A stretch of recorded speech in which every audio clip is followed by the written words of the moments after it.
Thanks for joining us on the program, everyone. The road to 2027 is already under construction, and Nigeria's ruling party is clearly laying asphalt at full speed. In recent months, we've seen APC not just expand its footprint, it's redrawn the political map. The governors are crossing over, party structures are being recalibrated, and internal processes, congresses, conventions, and digital membership are now under intense national scrutiny. But with dominance comes pressure. With strength, they say, comes complexity. And with numbers comes the delicate task of managing ambition, loyalty, and internal democracy. Joining me on Beyond the Headlines is a man at the center of this moving part, Senator Ajibola Bashir, National Secretary of the All Progressives Congress. Senator Bashir, welcome back to the program. Yes, good evening, Ifemi. How are you doing? And Happy New Year. Great. Wish you the same. It's been increasingly difficult tracking you down for an exclusive these days. I understand that if you are not seeing a governor defect in Kano, or you are monitoring, welcoming a welcome rally in Plateau. So let me begin by asking directly, do you think we've finally seen the end of governors defecting to your party, or are you still optimistic to get one of the 7 left?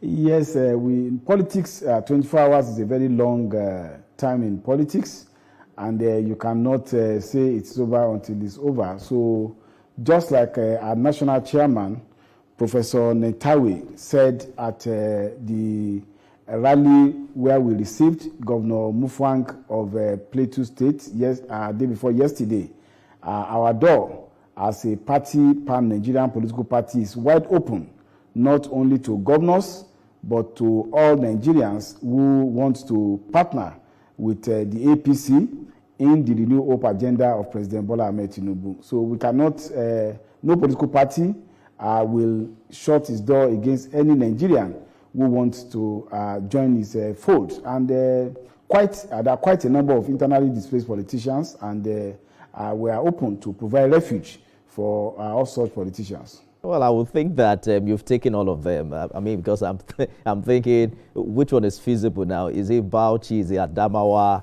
Is it Oyo, Osho, Abia, Anambra? I think that's about all that is remaining. But let us talk about the Progressive Governors Forum meeting yesterday.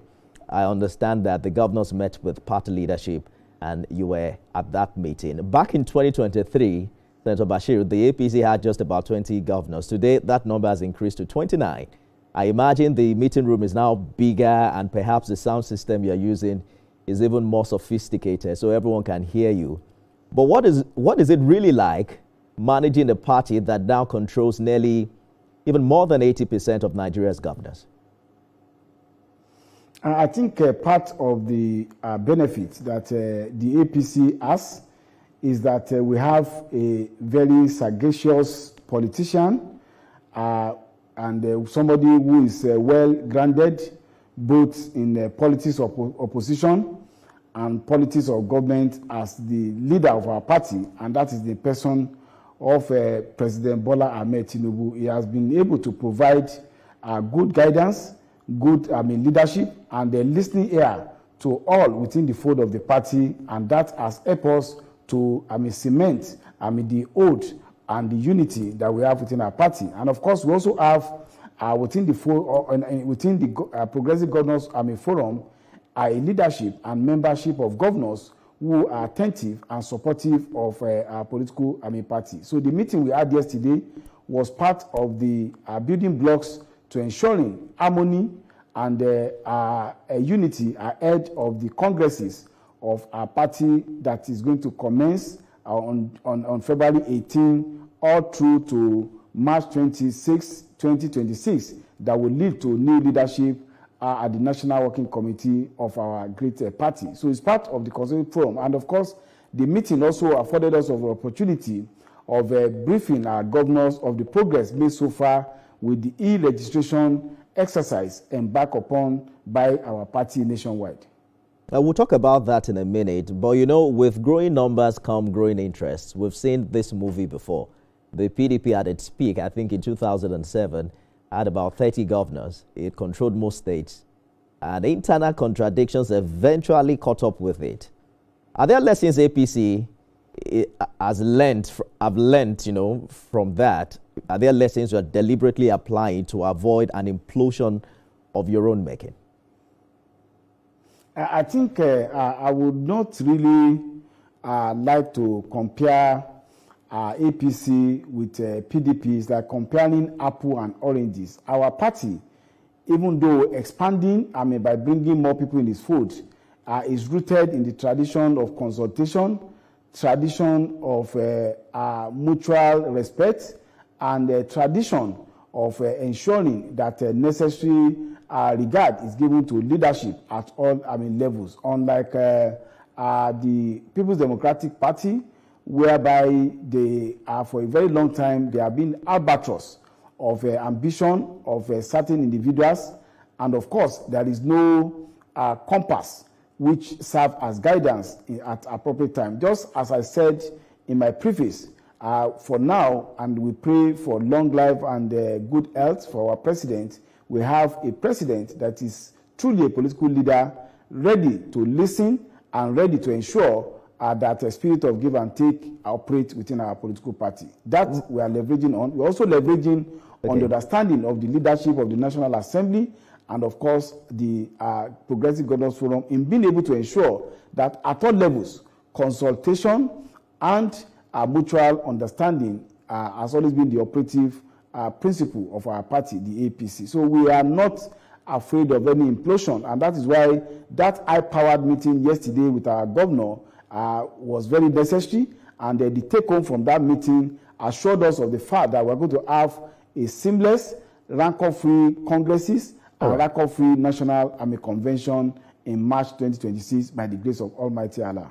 Senator Bashir, I understand the narrative that you don't want to compare APC with PDP, but there's no need to compare. It's the same PDP people you have gotten into your party. So they say it's same of same. It's the same PDP that you guys criticized, campaigned against, that are now, beloved members of your party. So where's the difference, really? I don't know. Nifemi, you're a journalist. With respect, you are not a politician. Okay. The PDP has its own tradition. Just like I don't know whether you are a football fan like me. Arsenal has its own play style, just like Man City and Man U. So if you have players from other football team coming to Arsenal, they have to do the playmaking style of Arsenal. So the playmaking style of Arsenal is what they would do. So I don't want us to go into issue of personnel and question of same. We are not same of same. We have our tradition. We have our trajectory, and of course, I told you we work within the ambit of certain standard rules that some other political party may not have. All right. So I am guessing that these new members are now being baptized under the APC ideology. I'm wondering how much time it will take to orientate or reorientate them, especially as we count down to 2027. But I don't want us to drag that further. Let me come to the meeting itself, because yesterday we noticed that Governor Rada, Governor Zulum, Governor Yahya were absent and sent deputies, which happens. But many people noticed, Senator Bashir, that Rivers State Governor Siminalayi Fubara was also absent. So was his deputy. Given the political temperature in Rivers, I didn't know from the library of your station. Yes. You know that yesterday was the birthday of Governor Siminalayi Fubara. Oh, okay. He became a year older yesterday. So I would guess that he will take that time off to celebrate his birthday with his family, even maybe not with fanfare. But I understand and I know very well that yesterday was his birthday. So that might be the reason why he was not at the meeting. And of course, his absence was felt at that meeting. And hopefully, in a matter of time, the party structure and the Progressive Governors Forum will be in Port Harcourt to formally receive him to the fold of the APC. It probably also explains why the deputy couldn't come. Well, thank you for clarifying that. I didn't know it was his birthday. I think I was way too busy at work to pay attention to that. But let's stay with Rivers State for a bit. Some say the governor currently has an upper hand following the recent court order, but it's clearly not Uhuru yet. What has surprised many Nigerians is the seeming silence of your party at the national level. We've heard statements from a state publicity secretary who, Mr. Moka, the national publicity secretary, told me on this show is not authorized to speak for the recognized party leadership. So let me ask plainly, what is really happening in Rivers? And why has the national party been so quiet? Why your governor is facing impeachment threats? By my experience as a politician, it is not through press statements that you will articulate real politics. Real politics are done behind closed doors. And I will say, maybe jokingly, that politicians are nocturnal animals. Concrete decisions are even taken not in the hours of light, but in the hours of darkness. I can assure you that our party and the leadership of our party, we are doing well to ensure that the issues in Rivers State are resolved amicably, and at the end of the day, there will be no victor, no vanquished at the end of the day. And that is the beauty of the APC, and we try to build consensus, to build amity, to build harmony, and to build unity, just like the symbol of our party, the broom, solidarity together. So it's not by eating up polity, by escalating unnecessary crises on the basis of newspaper, on television, that you resolve that matter. And I know very well, and I'm cocksure that in a matter of days, you will see the effort that is being put in place to ensure amicable, peaceful, and harmonious resolution of whatever crisis may be in place in Rivers State. You know, like many Nigerians, we sleep at night and we don't see what happens at night. So it is what we see under the light that we like to talk about. We're going to talk about what is visible under the light in a minute. Let's take a short break and we'll be back to this conversation. Stay with us, everyone.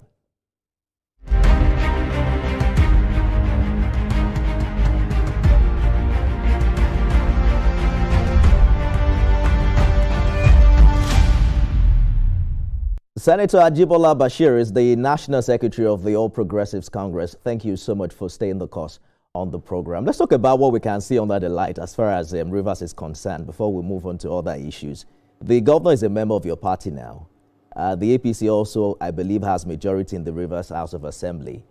Why did this matter have to end up in court at all? Because the expectation is that it should be as simple as calling the lawmakers and say, you cannot impeach our governor, and that ends it. Are you saying it's not as simple as that? I've told you that Rivers matter is being taken care of at the top leadership of our party for two reasons. For the fact that the matter is sub judice, I will not go into detail of the matter.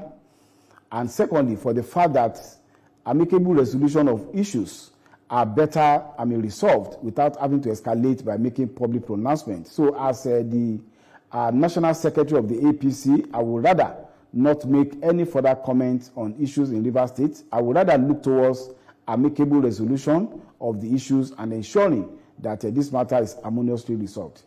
All right, let's leave court matters because I wasn't dragging you to subjects. I was talking about the political implications and what's been done. You recently made comments asking the FCT minister to resign.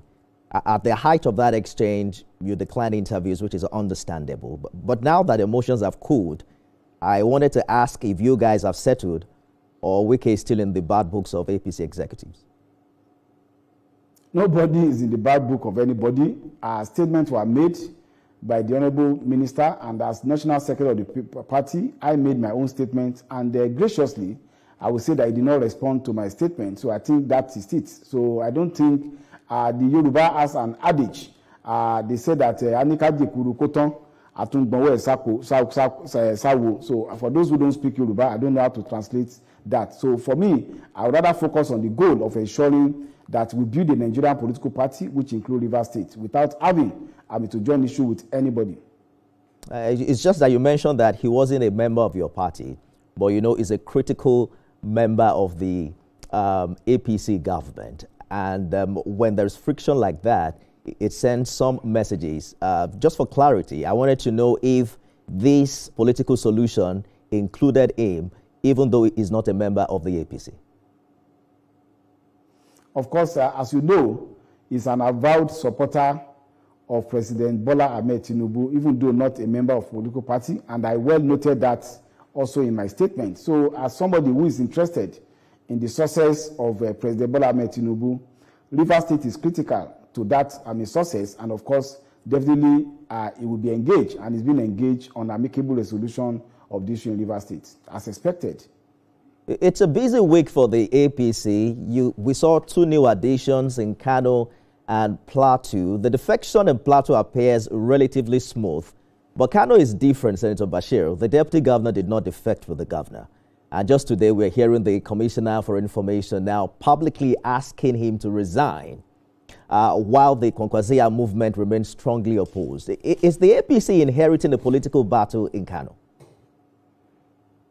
We are not inheriting any political battle. Just like you know, too, by way of analogy, the late deputy governor of Bayelsa State, my very good friend, who were in the 9th Senate together, Lucky Elujapo, did also not defect with Governor Diridoye. And initially, he thought that maybe there will be a backlash. He rushed to court, and Governor Diridoye said, well, we will be friends before we join politics, and the matter was resolved. So as far as Kano is concerned, Governor Haba had defected as a realigned with our party. I will use that word rather than defected, because he was a member of our party at some point.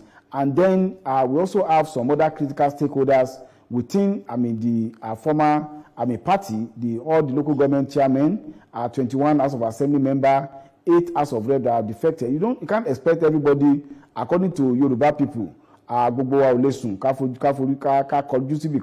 us cannot sleep and face put our head in one particular direction. So if there are some few elements within the NNPP who felt they would not want to decamp to the or realign with the APC, they are free to do so. It's part of their right as Nigerian citizens to take democratic decisions that suit their purpose. But we are focused and we are determined to ensure that we solidify the Renew Hope agenda, and we will be able to ensure, by the grace of Almighty Allah, in the next election, a swift victory for the APC in all electoral offices on offer in 2027 general election.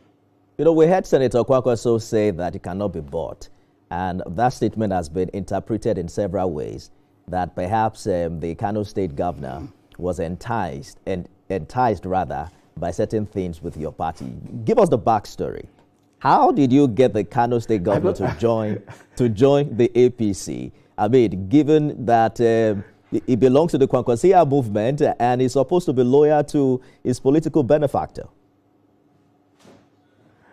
I don't know. I don't know what you mean by the statement that was made by Rabiu Kwankwaso, the former governor of Kano State, that is not ready to be bought. The truth is that nobody is even offering to buy him in the first instance. So I don't know who is making offer.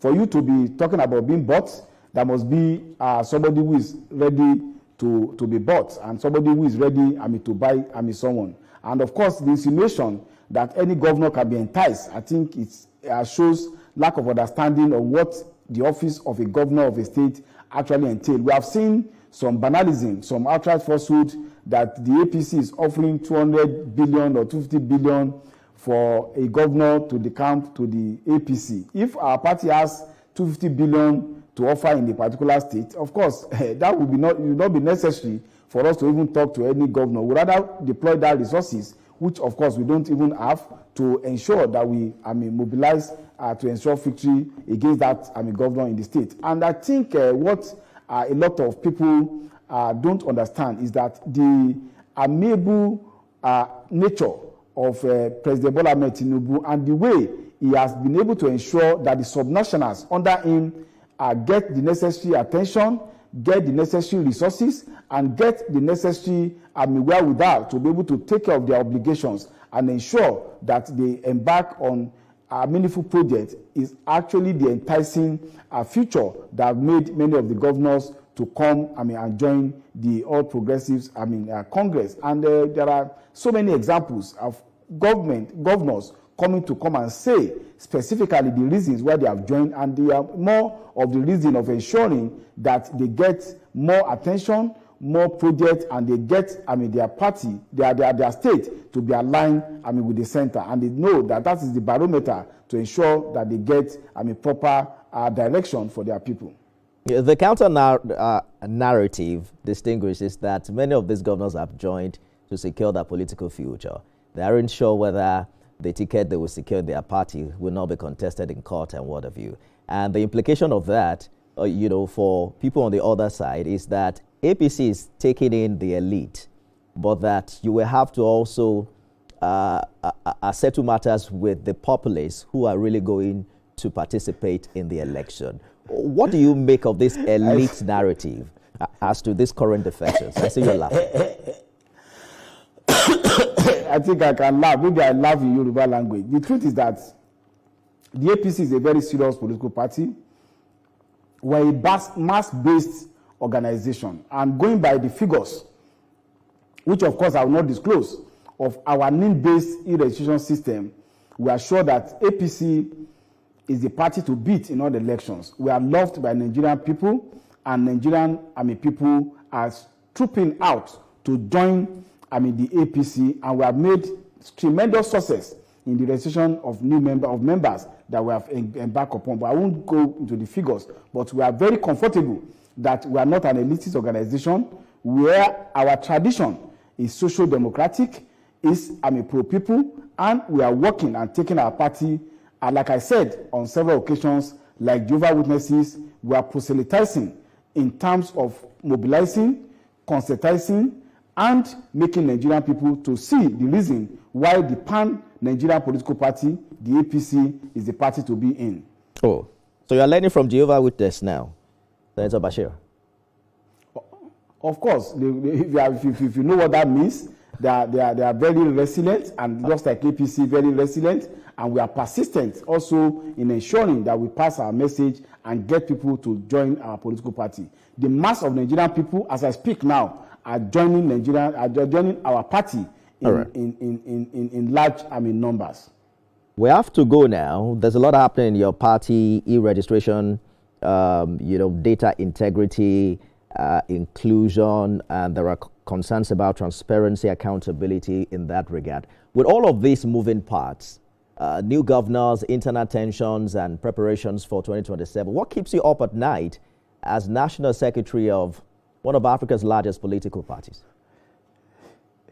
I don't know. We're active both day, at night, and of course, if we can have 26 hours in a day, we are ready to work for the success of our party and the success of President Bola Ahmed Tinubu. And I don't know where anybody is talking about internal tension. Our party has no such internal tension. All the programs of our party have received acceptance by the Nigerian people. We have received success in terms of what we have done in terms of proselytizing our party. The e-registration exercise has been a huge success, and mobilization of Nigerian people to the fold of the APC ahead of the 2027 general election has also been a success. We thank Nigerian people for staying alive and staying true to the dreams and aspirations of the Renew Hope agenda, which our party is presently representing for the Nigerian people. Interesting days ahead. It's pre-election year, Senator Bashir. We're hopeful that you will join us more often so we can track your party's progress in this regard. Thank you so much for joining us and talking to us this hour. Yeah, thank you for having me, Nifemi. That's our show today, everyone. I've been speaking with National Secretary of the All Progressives Congress, Senator Ajibola Bashir. You can watch that conversation again at midnight and 6 a.m. tomorrow. I am Nifemi Oguntoye.